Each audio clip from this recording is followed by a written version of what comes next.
Kasako Media, tunaangazia maisha, tunaandika kesho.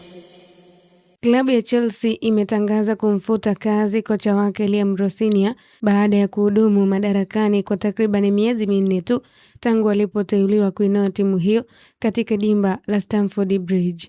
Rosenior aliteuliwa Januari 2026 akichukua nafasi ya Enzo Maresca aliyekuwa amejiuzuru, akipewa mkataba wa miaka 6.5.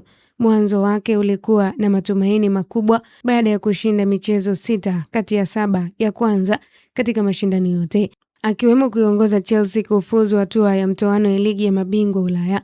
Hata hivyo, mafanikio hayo hayakudumu kwa muda mrefu baada ya timu hiyo kuporomoka kiwango chake na hatimaye kutolewa kwa aibu katika michuano ya Ulaya kufuatia kichapo cha jumla ya mabao 8-2 kutoka kwa Paris Saint-Germain.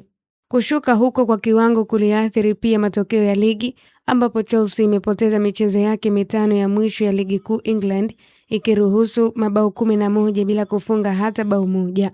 Hali hiyo imeifanya timu hiyo kushuka hadi nafasi ya 7 kwenye msimamo, ikiwa ni tofauti ya pointi 3 tu juu ya nafasi ya 12. Kupitia taarifa rasmi ya klabu hiyo, inamshukuru Rosenior kwa mchango wake, ikisema uamuzi huo haukuwa rahisi, lakini ulilazimika kufanywa kutokana na matokeo na viwango vya wachezaji kushuka chini ya matarajio, huku msimu ukiwa bado unaendelea. Katika siku za hivi karibuni, Rosenior aliwakosoa vikali wachezaji wake kufuatia kipigo cha mabao 3-0 dhidi ya Brighton and Hove Albion, akieleza kutoridhishwa na ari na mapambano ya uwanjani. Chelsea kwa sasa inaangazia kombe la FA kama tumaini lao la pekee la taji, ambapo wanatarajiwa kukutana na Leeds United katika nusu fainali Aprili 26.